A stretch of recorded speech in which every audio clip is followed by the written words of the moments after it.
Hi, I'm Dr. Martin Rutherford. I am the clinic director here at Power Health Rehab and Wellness in Reno, author of Power Health Back to Basics, and a certified functional medicine practitioner. This is another segment in our Functional Medicine Back to Basics series. And we got a lot of, for those of you who aren't familiar with it, we've been going through what classic functional medicine was intended to look like, and we've already been through taking histories and doing exams and their pertinence and so on and so forth. We got a lot of good feedback last week on the gluten, and the last two segments have been on diet and specifically on gluten. And so we have gotten a lot of good feedback on it, and so we will continue to do these because they seem to be getting through and kind of fulfilling the purpose that I wanted it to fulfill. So now we're going to talk about vitamins and supplements. So I'm going to try to keep this to less than 4 hours, okay? Because that's about how long I could go on with this. But it'll be a lot less than 4 hours. So hopefully it'll be a lot less than 40 minutes because I get a patient in about 40 minutes. So supplements. Again, and many of these supplements you'll hear me draw from experience and say, when I started this, and I think in December 1st, I'm going to be starting my 40th year in practice. So we've had a little experience. We've had over 40,000 people come through these clinics, in that period of time.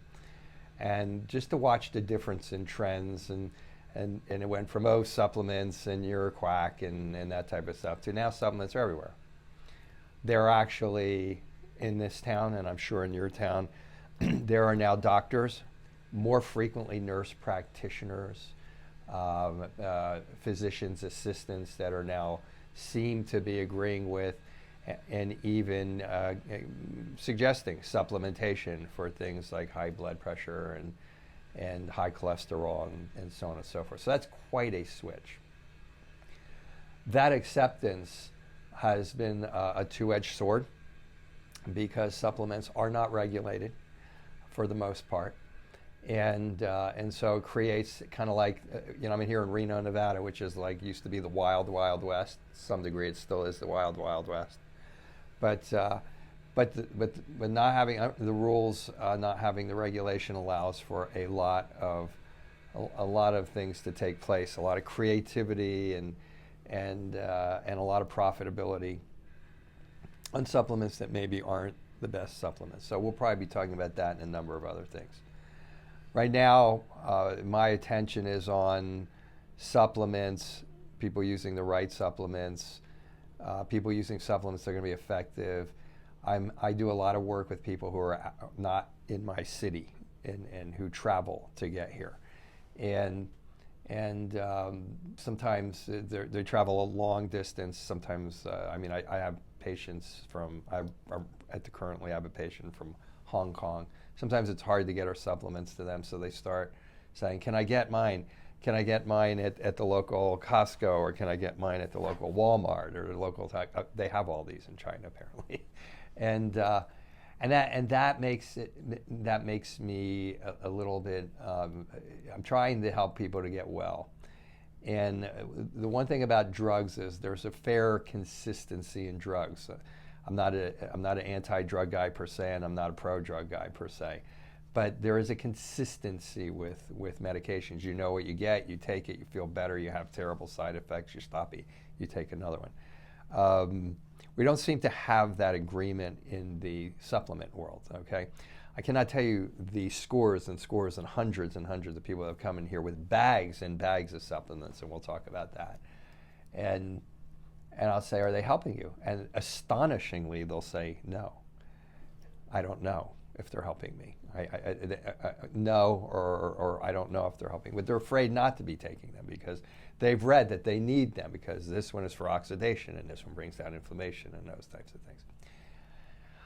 Just like drugs, you should know whether your supplements are helping you or not. Like when you're using a pharmaceutical, nutraceutical grade supplement, you're going to know. You're not going to come into me and go, Doc, you gave me this and I don't know if it helps me or not. If a person comes in and they're taking a high-grade supplement that I've given them, and it's not creating an effect, it's because it hasn't been dosed up enough, and then you would know to dose it up. If a person comes in and I give them a supplement, most of the time, but the next time or two I see them, they're going to say, I feel better, I feel worse. Either I'm good either way, because it tells me something about their physiology, okay? That's what you should be experiencing. If you're taking like handfuls of supplements, you don't know if they're helping you, they're not helping you. There's not this magical, mystical thing. And or the other way that you should determine whether they're helping you is by testing. And there are a lot of testing facilities out there now that online that'll tell you whether your supplement loads are high or low. And from that supplemental perspective, your money would be much better spent looking these testing facilities up online. One's called an organics acids test. I think it's Genova that puts it out. I get no money from Genova. Okay, I've just used the test, and it will tell you. And it's not a cheap test, but it will tell you where your nutrient deficits are, what supplements you should be taking, and I will tell you, you will come away from there with a lot of supplements. But that's the person who is just looking to take supplements. They're not changing their diet to change the fact that they probably don't need some of those supplements. They're not finding out that we've talked about these in previous, what I'm about to talk about. For some of you viewers who haven't seen the previous ones, I'm referring to things we've already talked about. They don't know if they have a lack of hydrochloric acid, and so they're taking probiotics, and they're taking things for their SIBO, and they're taking things for their intestines, and all they need is maybe one supplement with hydrochloric acid, betaine, hydrochloric acid, and it'll wipe out the need for those other three. You won't know any of that, but you will know where your deficits are if you use some of the tools that are out there to tell you where they are. One of the things that so this all comes from, I'm putting these things together to, if you will go back all the way to my original functional medicine presentation, I'm concerned. There's a lot of stuff going on out there. People are coming into me. They're telling me I've been to 6 functional medicine doctors and it's not helping. There's just so many reasons, and we're covering them in this series. This is one of them, and this is a big one. A lot of people come into me and they bring all their supplements. And again, I mentioned the 3 bags. Sometimes that 3 bags comes from another functional medicine practitioner. That's not functional medicine. Okay, functional medicine is designed to help your physiology to work as much as possible so that you can do it with as few interventions as possible. I think everybody agrees that the least amount of drugs that you take, the better. If you can find another way to get things done, because drugs alter physiology drastically to do what they do. They increase physiology, they dampen physiology, they destroy physiology, they kill neurons, they do all kinds of things. But the trade-off might be okay if you don't know any better. Supplements, we don't seem to, so those types of interventions into your system, if you can avoid them long-term, obviously it's better. Even the nurses that I treat say, I mean, it's like, yeah, of course it's better if you're not taking any drugs. We don't seem to have that same thing with supplements, because the promotion has been, you got to take the supplements because we're deficient in everything. And that argument isn't necessarily true, but it could be true in you and various patients, and that's for another day to decide who that is correct for and who it's not correct for. But my goal when I have a patient who's going through our protocols is by the end to actually have them on as few supplements as possible. Usually the last phase of care is the patient's feeling pretty good. They're on a number of supplements that have been targeted based on testing, based on histories, based on lab tests. They've created their effect, and now we're going to start withdrawing those supplements to determine, has that part of that person's physiology started functioning on its own? And if so, do they even need to take that supplement anymore? The whole goal of functional medicine is to get your physiology functioning again. Because we have no regulation, it has been bastardized to mean, I'm going to get you functioning again by giving you this for that function and this for that function. That's not what it was meant to be, okay? So the supplement thing is a big part of it, because we use We use supplements in diet, along with in our office. We also do functional neurology, so we use brain rehab exercises, and we use things to calm down stress responses. But the supplement thing is huge. It's a significant part of what we do. So it's important that the person has the right supplement. It's important that they don't take the wrong supplement. It's important to me that they don't take a supplement that they just flat don't need, because the more supplements a person has to take, the lower compliance. If you're taking like 30 supplements a day, you're going to have less compliance than if you're taking 5 supplements a day. For 2 reasons. It's hard to swallow 30 pills 3 times a day, and it's expensive. And a lot of people are taking, who are doing that are not following their program, so they're not getting the benefit from the 5 they need, even though they're taking 30 and then they stop taking it. They don't just stop taking one; they stop taking the whole thing. So, I think this is pertinent. I don't think this is like something where I'm just kind of blabbing on for nothing, because I see this all the time. And my goal in our patients is, once they're done, to have them to be able to take care of themselves. Where if they're taking 30 supplements a day, that ain't going to last for very long. And frankly, it's almost never necessary. I'll say it's never necessary. I don't know anybody who needs to be taking 30 supplements a day. Some more specifics on something.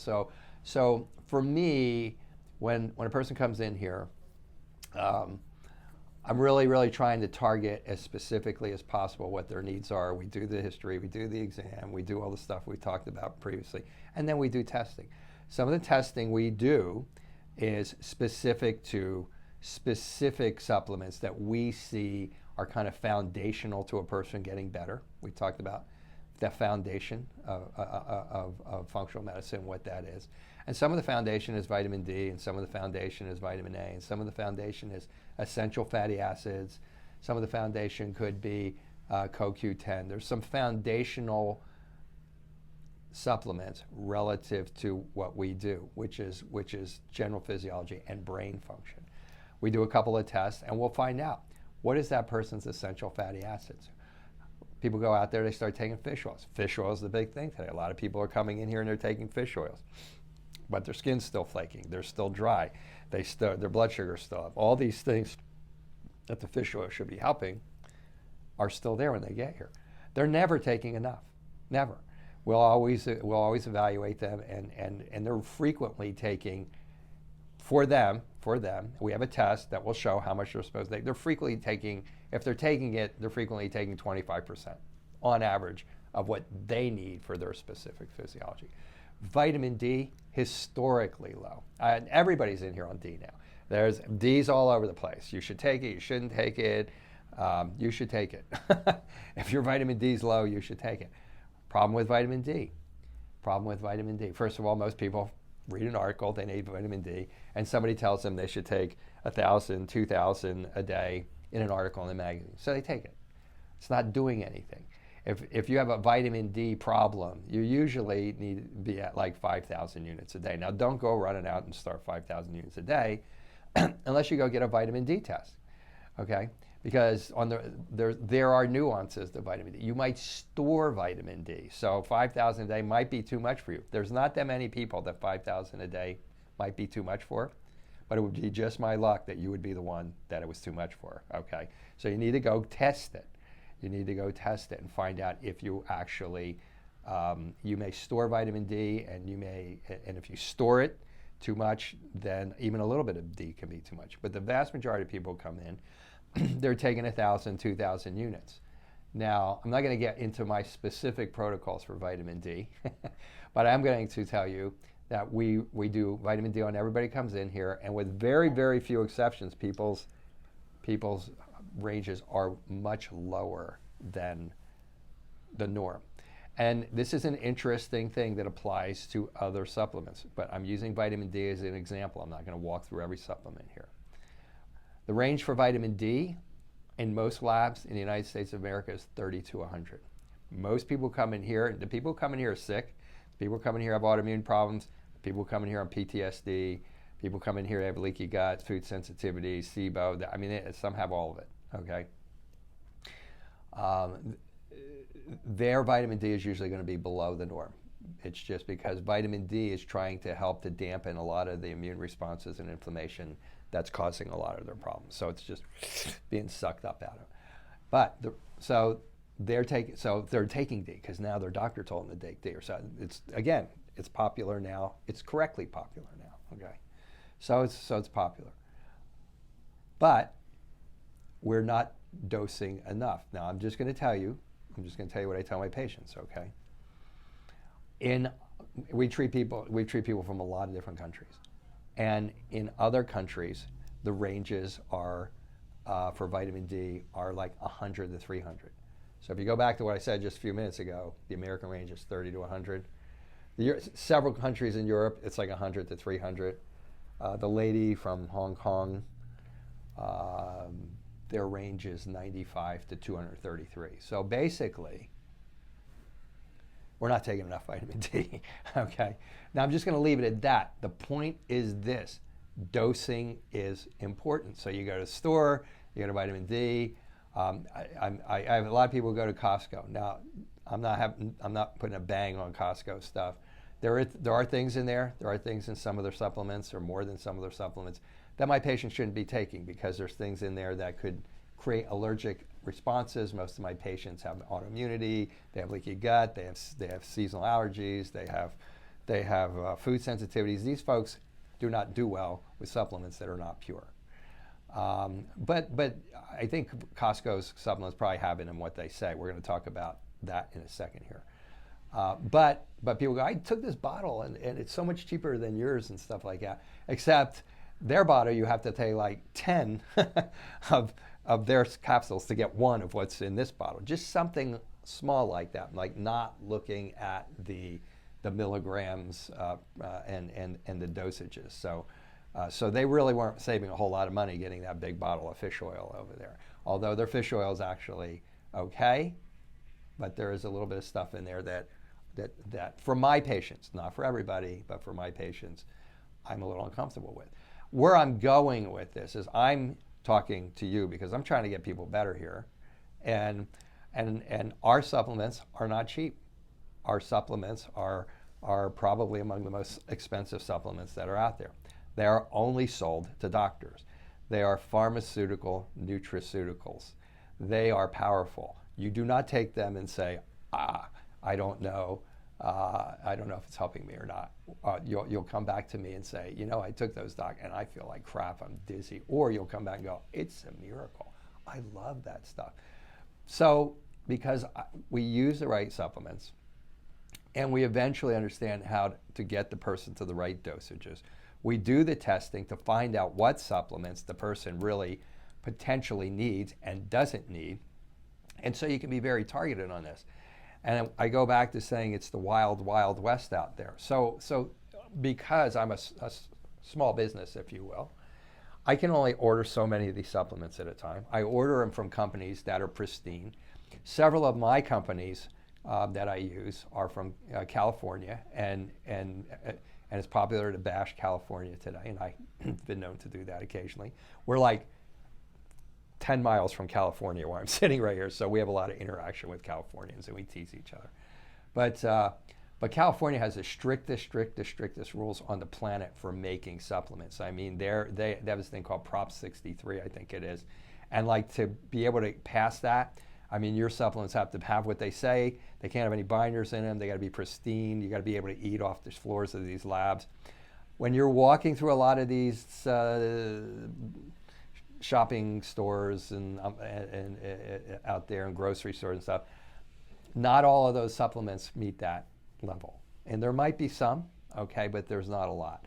I have an article in front of me here. I have a patient. So I'm trying to get patients better. I'd like to have consistency and understanding what's going on with them. If I gave them a clonazepam and they told me this made me do this or this made me do that, which I'm not a medical doctor, I don't do that, then you would know. If you took my supplements, they're not my supplements, okay? If you took the supplements that we get from these companies, same thing. But when I start getting people taking supplements because they went out to find the cheapest ones they could find, I'm not sure if that person's not getting better because it's me or if that person's not getting better because it's those supplements. I keep referring to this lady in Hong Kong. So that's not to impress you. It's just that it's just really amazing to see how different it is here and there.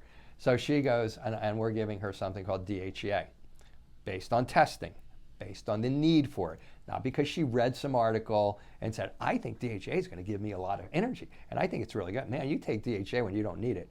It is not a good thing to take. Okay, when you need it, it's a very good thing to take. But it'd be nice if when you got the bottle, it had DHEA in it. So our DHEA that we use, it is rare that I will get up to something called 7 milligrams on a patient, ever. That this stuff is powerful, it works, it drops, it's like if you need it, you start taking it, you get up to 10 drops, you're gonna go, whoa. 10 drops is like 2.5 milligrams. Now, I don't expect you all to be math geniuses or milligram geniuses, but here's the point. This patient was taking 150 milligrams. Now, I just said I almost never get up to 7. She was taking 150 milligrams because I told her your test said you need this, so she didn't order it from me. So she went and she got these supplements from, I won't say which store because it's American store there, and 150 milligrams, nothing, no change. I said, there's nothing in there. I said, I'm telling you, there's nothing in that capsule. It may say DHA, there's nothing in there. It was a little bit of a hard sell, but we did send her the drops, and literally within 10 drops, her hot flashes started to go away. That's another thing they sell DHA for, is for hot flashes. So, and her hot flashes were like horrendous. Okay, so I'm trying to school you on supplements. This is like trying to teach you to read a label to find out what's in it so that you're not eating gluten or you're not eating other things like that. So to that, let's bring that back to America here. I have a couple of fairly recent articles here. And you need to understand this. One article, so I'm talking about how when you go into a doctor's office, 2 things. If you go into a doctor's office and they have a personally, they have their personal name on there. It's private labeled, okay? It's Dr. Rutherford's DHEA, and it's like you think Dr. Rutherford made the formula. It's like that's not true, okay? It's like normal DHEA or not DHEA. No, usually those they'll have the stuff in it. But it might be like a fish oil. It might just be a normal fish oil, and then the doctor writes up a big thing on there. It's got their name on it. It looks like they did it. They didn't. There's several doctors online who are doing this, by the way, who are selling their products for fibromyalgia and this and that. And their products are okay, but they're not particularly the products that we're talking about. And I'm not going to get into that specifically because I don't want to get in a pissing war with these people. But they're pretty well known. And so when you start seeing the doctor's name on it, it doesn't necessarily mean that it's a good, like, in other words, what I'm saying is that's usually a supplement you could probably get at one of those stores, is what I'm saying, okay?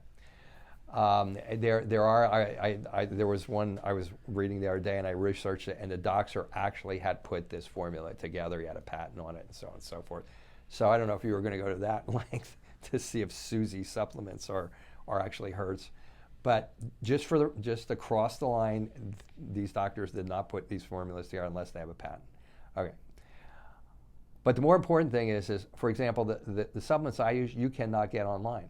So I was dealing with one patient, and she wasn't doing very well. And I said, I really can't make a decision on this because you're not taking my supplements. You're not ordering anything. I see you're not taking anything from here.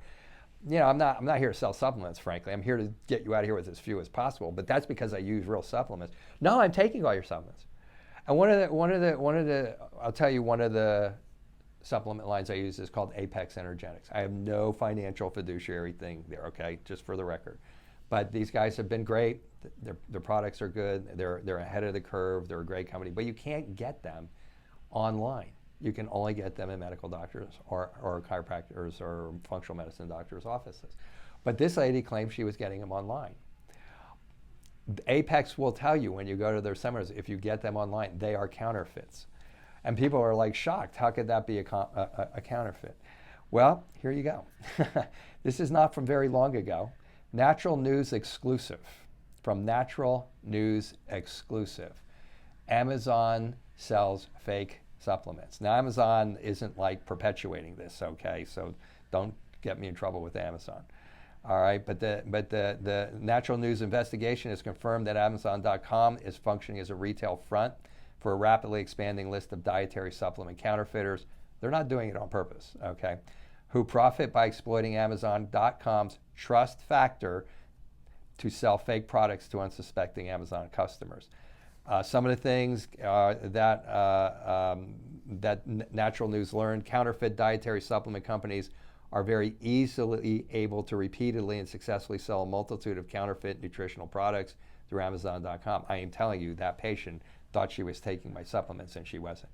And when we did start getting her to take some of them, we started to see change. Okay, Amazon.com is unable to adequately police these sellers.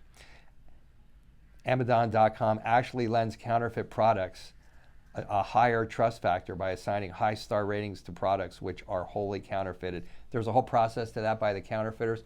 And one of the interesting things in here was one of the counterfeiters was able to get Amazon to take the actual the actual supplement manufacturer like off of their site and replace them with them. That's kind of like a general characterization of what happened, but it was pretty mind-blowing. It's in this article.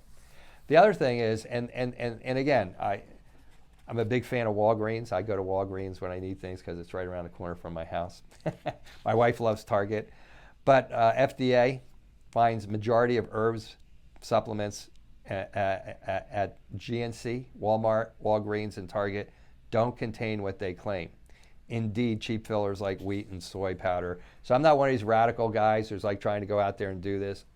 I'm trying to tell you that when your doctor wants you to take their supplements, and if they're not Susie Doctor's supplements, and they come from really, really good companies like Apex, like Biotics, like Integrated Health Systems, like there's just a number of them that we use. But really, really quality companies that meet the standards, then you're definitely risking the chance of throwing your money away and taking a bunch of supplements that you don't need. And what was really astonishing was, like they did a review here, in like products by Walmart, Spring Valley brand. Sorry, I mean, like, I'm not trying to get, but this has already been handled, by the way. Okay. Their echinacea, no echinacea or plant material is found in the supplement. Saw palmetto, garlic and rice were found in the products. Some samples contain small amounts of saw palmetto. Some samples. Ginseng, no ginseng detected. Ginkgo biloba, no ginkgo biloba detected. St. John's wort, no St. John's wort detected. So and they just picked 1, 2, 3, 4, 5. They just picked 6, okay, and they went through them. Garlic, one sample showed small amounts of garlic. The product included rice, pine, palm, Dracaena, and wheat. I mean, none of my patients could take that. They would all react negatively to that. But most of them, astonishingly, he had little to no of the supplement in there. Now, again, I'm not one of these whistleblowers or anything, but we're trying to get people better. We've spent years and years putting our pharmacy together with quality supplements. And I'm running into this a lot more lately simply because there's more of it online. This article, if I really went into it, it is staggering the millions and millions and millions and millions of dollars of counterfeit supplements that are sold online. So you have to be really careful, and you have to do your investigation. And even you can only go so far. But at least if you're aware of this, maybe you could ask questions. Maybe you could find out a little bit more if you see somebody online, or you go into your doctor's office and they're selling you their brand. Maybe you maybe you look into it and see if they have a patent on that brand. And if they're selling you that brand and it's your doctor, then maybe you can go to the store and get one that's as good or not as good. There's a lot of marketing out there on this. Other things I've seen, I deal with tons of people who are gluten sensitive because I deal with a ton of people who are autoimmune. I saw something come out about 2 or 3 years ago maybe more, from one of the most famous doctors out there who has their newsletter. I won't mention his name, but I should to give it credibility. But oh heck, it was Dr. Whitaker's newsletter. What am I going to say? The guy's like, he's got the newsletter and he does all this stuff. But the supplement was legitimate, okay? So let me put that out there. But the promo was over the top, and the promo was, all you people who are being told you can't eat gluten because you have celiac and because you have gluten sensitivity, you don't have to worry about it anymore. Just take this supplement, and you take this supplement before you eat, and you can eat gluten. It has this mushroom enzyme in it, and you can eat gluten, and you'll be fine. Well, that was a big mistake, because I actually know the company that made that very first supplement, and that company says, don't tell people that.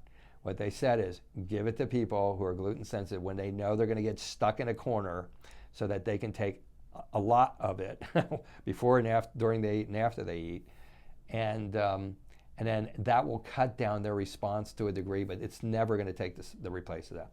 There was only, and that was a big flyer, and it went out all across the country. I'm sure they made a couple of $1 million off of it, but I never saw that flyer again. And there's a reason for that. Okay, it's probably because of what I just got done saying. So beware of the magic miracle supplement that is going to be the supplement. I mean, just imagine on that one flyer how much might have been sold on that. So, the money was made. It was fine. You go on with it. It didn't kill anybody to do what they said. And so, okay, let's see. Patients use their own supplements. Supplements vary from case to case. The whole idea is that if you come into a functional medicine practitioner, to bring it back to functional medicine, if you have, let's say you have a bad intestines, which is very common, and you have acid indigestion, and you got bloating, and you got gas, and your stools are coming out wrong, and you eat vegetables, and you blow up, and you have all these things, which could be hydrochloric acid, that could be a decrease in parietal parietal cells making your hydrochloric acid. It could be candida. It could be small intestinal bacterial overgrowth. It could be dysbiosis. It could be all these things. Okay, you read something online. You take all the supplements, and you feel better for a while, and then it comes back. This has to do with supplements being advertised online, and these things online do this specific diet. We've already talked about that. Take these supplements. Maybe supplements don't work at all. You keep taking them because the supplement guy says you just need to keep taking them. It just takes time, okay? Or maybe it's that you're taking the supplements and they're making you feel worse, and they say, well, you're going to feel worse before you get better. I've heard that one about 1 million times, okay? But the reality is maybe that's not even a problem. Maybe your problem is that you're chronically in fight flight, that you're stressed. When you're stressed, your stress mechanism actually is damaging the inside of your intestines and your stomach. Stress causes ulcers, right? Long before it causes ulcers, it causes stomach and intestinal problems. And you're taking all these supplements, and then somebody walks up to you the next day and goes, I have the same thing you have. And I'm not selling drugs here. And they'll say, because I've heard this 1 million times, and doc, I took a Xanax, and all my stomach problems went away. Well, they actually kind of got to the source of the problem. And those other people were taking like 20 supplements 3 times a day, and they weren't getting to the problem because nobody evaluated them. And so a substantial portion of you really don't have the background to evaluate these types of things online. I mean, that's just a fact. It's not meant to be an insult. And if you're insulted, then you probably wouldn't be a good patient here because this is complex stuff. And so you have to really, you have to really evaluate. Look at your supplements. Are you really getting a benefit out of them? Are they helping you? Are you just taking them because some magazine told you to take them, or because somebody online? Are you buying it from the person online that told you to take them, and you're not getting any better? Or you're getting better for 4 weeks at a time, and it keeps coming back because why? Because maybe the supplements don't have anything in them. Maybe you're not taking the right amount of supplements. Maybe you're not taking the right dosage of supplements. Maybe you don't even need those supplements. Or maybe there's one supplement that would take care of the cascade of problems that you're taking all of these other supplements for. So I think that really kind of covers Yeah, I think that kind of covers it. Like there's and you know, like the last thing, there's no one supplement for any given condition. And sleep like jumps right out at me. Okay, everybody comes in here is taking melatonin now. Melatonin helps a lot of people, and it's a fine thing to take if you're taking it and it's safe and so on and so forth. But most people coming here are taking melatonin and they can't go to sleep, and they wake up and they can't go to sleep. Anyway, but they're still taking the melatonin because it told them to take the melatonin. I mean, we use so many things for sleep. Sleep actually is getting your stress response under control and getting your blood sugar under control first. If you can get those two things under control, usually you're going to be able to go to sleep and stay asleep. If not, maybe you have sleep apnea. If you don't have sleep apnea, then you can start getting into melatonin, 5-HTP. It's interesting. It could be melatonin, it could be 5-HTP, it could be St. John's wort, it could be ashwagandha, it could be holy basil, it could be rhodiola, it could be ginseng. I mean, I can name 15 things that could cause you to go to sleep. But you say, I've tried most of those. Well, if you've tried most of those, it's because you haven't fixed, this is the other thing I wanted to get. If you tried most of those and you're not sleeping, it's because nobody's fixing your stress response, or your blood sugar is dropping in the middle of the night, or you have a sleep apnea that you're not aware of, and things of that nature. So that's just the last thing relative to supplementation that you need to be aware of. If you're using all of these, and sometimes one works and another doesn't work, and honestly, I can't tell you why. I don't think a biochemist could tell you why. So for that particular example, for sleep, it's a matter of trial and error. Some people, we used to use GABA. They've now it seems like they've kind of outlawed that for us in the alternative world. But there are GABA precursors that'll help you to go to sleep. There are all the supplements that I just got done talking about, and some will work for some people and some won't. I'll give some people 5-HTP and St. John's wort and SAMe, and it won't even bother them. I get another person, I give them 5-HTP, and they're like, oh my God, that's too much for me. I'm like, I slept all the way through the night and I feel like I got my head in a bag. So everybody's physiology is different. I mean different. Just because you're looking at the next person in line who's about to buy that vitamin off the counter that doesn't have anything in it or has a lot of fillers in it or something, they don't particularly have the same physiology you have. In fact, I guarantee you they don't have the same physiology as you have. Because if they did, my life would be a lot easier. Okay, but they don't. And so you have to be aware of that aspect of it, because it helped your neighbor. It doesn't necessarily mean it's going to help you. And so these are, I think that's kind of like the pretty much the gist of supplementation, and I think I kind of hit all the parts. I mean, when I said I could go 4 hours, I could go into each one of these areas very extensively. I don't really think that's necessary. I think it's really necessary for you to understand that you need to be diligent about finding your proper source of supplements. And they're going to be more expensive. And they're not going to be more expensive because they're going to work. And they're going to work and have you start getting things better and then be able to withdraw it. Or they're going to work and you're going to get a benefit out of it instead of buying supplements that aren't working, but you're just reading, but I should be taking them because I'm probably deficient in them and they're necessary for this, and then the flyer said that. So you should be looking at supplements that are top shelf. You should be looking at supplements that don't have fillers in them. You should try to be aware of supplements if they even have anything in them. I don't know how you can be aware of that. You have to understand dosing. It's probably best if you had some testing, especially if you're taking supplements for something specific. I'm taking it for my blood pressure. I'm taking it for whatever. But you should probably, if you can, if your finances are such that you can do that organics acid test. There's any number of tests out there. Again, I'm not promoting Genova. It just happens to be a test I use. But there are any number of tests out there that will help you to understand. I use a test called Brain Span for brain chemistry. It is awesome. It's $100, and it's a blood spot test. And I don't know if they'll just do it to doctors or not. But it'll tell you about your essential fatty acids. If you have a lot of inflammation, CoQ10, selenium, it'll tell you all that. I use it. It's beautiful because it might just be inflammation. The person's essential fatty acids might be fine. So testing, I think is important. I think beware. Look, you get a flyer that tells you about it. It's a miracle. Get rid of it. I'm just telling you right now. I have never seen one that was not selling something that maybe wasn't particularly illegitimate, but maybe was overstating dramatically the effect of the supplement.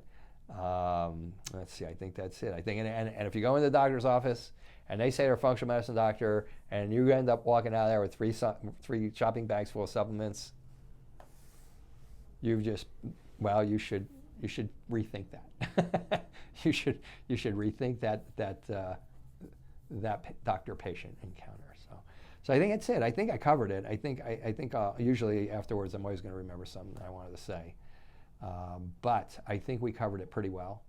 And if you can understand now what I'm saying here, I think it'll make you a lot more effective as a consumer. And if you become my patient, it'll make me a lot more successful as a functional medicine practitioner. So, okay, so next week it'll be fun because now we've laid the foundation.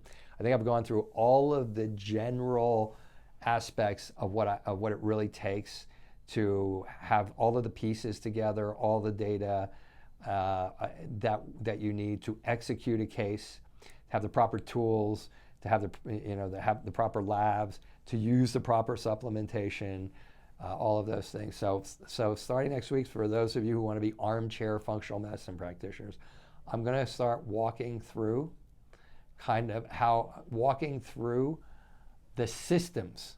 I keep talking about functional medicine being a systems-based discipline. I'm going to start walking through the symptoms, and it's going to take a while because we're going to go to large intestines, we're going to go through leaky gut, we're really going to go through it in a very practical way, in a rubber meets the road type of way. In other words, this is the data that I need to know to be able to help people to get well. And I'm going to put it in a total perspective. It's just not going to be leaky gut. It's going to be how leaky gut attaches to this and how this affects that. And it's going to be brain, leaky gut. And it's going to be like that. So if this is something you're really interested in, the leaky gut's probably not going to be the next one. The next one's probably going to be intestines, gastrointestinal tract. So I hope you enjoyed that. I enjoy all of your comments. Thank you. It's really nice to hear from all of you. Any suggestions now from here on out that you want to give to me?